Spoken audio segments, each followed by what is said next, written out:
देह गेह में आसक्त पुरुषों के अधोगति का वर्णन। इस प्रकार अति दुखमय अंधेरे मार्ग से अत्यंत क्रूर यमदूत उसे शीघ्रता से यमपुरी को ले जाते हैं। यमलोक का मार्ग 99,000 योजन है। इतने लंबे मार्ग को 2 ही 3 मुहूर्त में तय करके वह नरक के तरह तरह की यातनाएं भोगता है। वहाँ उसके शरीर में धधकती लकड़ियाँ आदि के बीच में डालकर जलाया जाता है। कहीं स्वयं और दूसरे के द्वारा काट काट कर उसे अपना ही मांस खिलाया जाता है। यमपुरी के कुत्तों अथवा गिद्धों द्वारा जीते जी उसकी आंतें खींची जाती हैं। सांप, बिच्छू और डांस आदि डसने वाले तथा डंक मारने वाले जीवों से शरीर को पीड़ा पहुंचाई जाती है। शरीर को काट कर टुकड़े टुकड़े किए जाते हैं। उसे हाथियों से चिरवाया जाता है, पर्वत शिखरों से गिराया जाता है अथवा जल या गड्ढे में डालकर बंद कर दिया जाता है। ये सब यातनाएं तथा इसी प्रकार त्रामित्र, अंधत्रामिस्त्र एवं रौरव आदि नरकों की ओर भी अनेकों यातनाएं स्त्री हो या पुरुष उस जीव को पारंपरिक संसर्ग से होने वाले पाप के कारण भोगनी ही पड़ती है। माता जी, कुछ लोग का कहना है कि स्वर्ग और नरक तो इसी लोक में है, क्योंकि जो नारकी यातनाएं हैं वे यहाँ भी देखी जाती हैं। इस प्रकार अनेक कष्ट भोग कर अपने कुटुंब का ही पालन करने वाला अथवा केवल अपना ही पेट भरने वाला पुरुष उन कुटुंब और शरीर दोनों को यहीं छोड़कर मरने के बाद अपने किए हुए पापों का ऐसा फल भोगता है। अपने इस शरीर को यहीं छोड़कर प्राणियों को से द्रोह करके एकत्रित किए हुए पाप रूप पाथेय के साथ लेकर वह अकेला ही नरक में जाता है।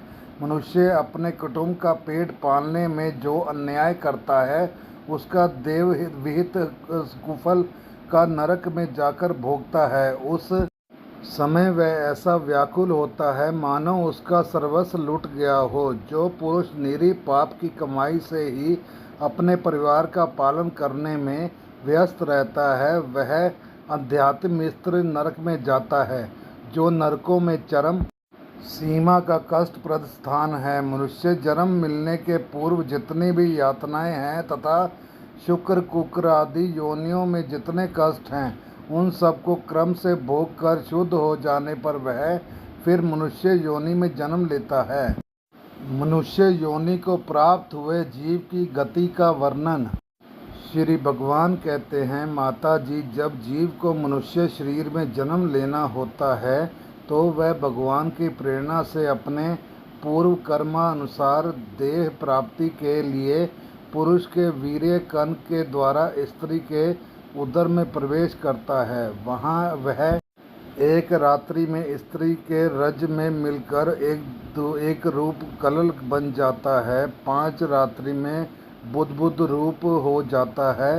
10 दिन में बेर के समान कुछ कठिन हो जाता है और उसके बाद मांसपेशी अथवा अंडज प्राणियों के में अंडे के रूप में परिणत हो जाता है। 1 महीने में उसके सिर निकल आता है। 2 माह में हाथ पाँव आदि का विभाग हो जाता है और 3 मास में नख, रोम, अस्थि, चर्म, स्त्री पुरुष के चिन्ह तथा अन्य छिद्र उत्पन्न हो जाते हैं। 4 मास में उसमें मांस आदि 7 धातुएं पैदा हो जाती हैं। 5वें महीने में भूख प्यास लगने लगती है और 6ठे मास में झिल्ली से लिपट कर वह धानी कोख में घूमने लगता है। उस समय माता के खाए हुए अन्न जल आदि से उसकी सब धातुएं पुष्ट होने लगती हैं और वह कृमि आदि जंतुओं के उत्पत्ति स्थान उस जघन्य मल मूत्र के गड्ढे में पड़ा रहता है। वह सुकुमार तो होता ही है, इसलिए जब वहाँ के भूखे कीड़े उसके अंग प्रत्यंग नोचते हैं तब अत्यंत क्लेशों के कारण वह क्षण क्षण में अचेत हो जाता है।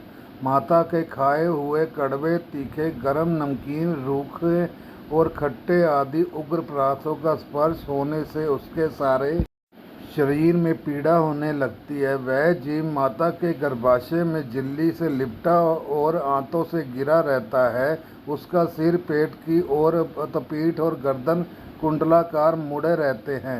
वह पिंजरे में बंद पक्षी के समान पराधीन एवं अंगों को हिलाने डुलाने में भी असमर्थ रहता है। इसी समय अदृष्ट की प्रेरणा से उसे स्मरण शक्ति प्राप्त होती है। तब अपने सैकड़ों जन्मों के कर्म याद आ जाते हैं और वह बेचैन हो जाता है तथा उसका दम घुटने लगता है।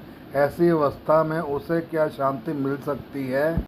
7वां महीना आरंभ होने पर उसमें ज्ञान शक्ति का भी उन्मेष हो जाता है, परंतु प्रसूति वायु से चलायमान रहने के कारण वह उसी उदर में उत्पन्न हुए विष्ठा के कीड़ों के समान एक स्थान पर नहीं रह सकता। तब सत्व धातुमय स्थूल शरीर से बंधा हुआ वह देहात्मय दर्शी जीव अत्यंत भयभीत होकर दीन वाणी से कृपा याचना करता हुआ हाथ जोड़कर उस प्रभु की स्तुति करता है जिसने उसे माता के गर्भ में डाला है। जीव कहता है, मैं बड़ा अधम हूँ। भगवान ने मुझे जो इस प्रकार की गति दिखाई है वह मेरे योग्य ही है। वे अपनी शरण में आए हुए इस नश्वर जगत की रक्षा के लिए ही अनेक प्रकार के रूप धारण करते हैं। अतः मैं भी भूतल का विचरण करने वाले उन्हीं के निर्भय चरण बिंदों की शरण लेता हूँ, जो मैं जीव इस माता के उदर में देह इंद्रिय और अंतःकरण रूपा माया का आश्रय कर पुण्य पाप रूप कर्मों से अछंदित रहने के कारण बुद्ध ही तरह हूँ। वही मैं, यही अपने सब संत पर हृदय में प्रतीत होने वाले उन विशुद्ध उपाधि रहित अविकारी और अखंड बोध स्वरूप परमात्मा को नमस्कार करता हूँ।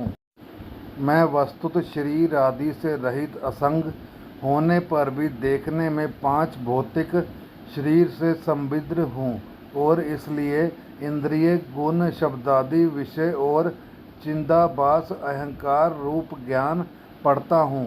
अतः इस शरीर आदि के आवरण से जिनकी महिमा कुंठित नहीं हुई है वह उन प्रकृति और पुरुष नियमित सर्वज्ञ विद्या शक्ति संपन्न परम पुरुष के वह वंदना करता हूँ।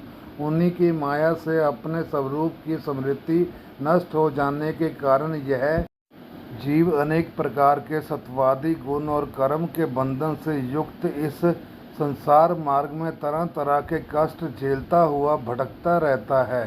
अतः उन परम पुरुष परमात्मा की कृपा के बिना और किस युक्ति से इसे अपने स्वरूप का ज्ञान हो सकता है।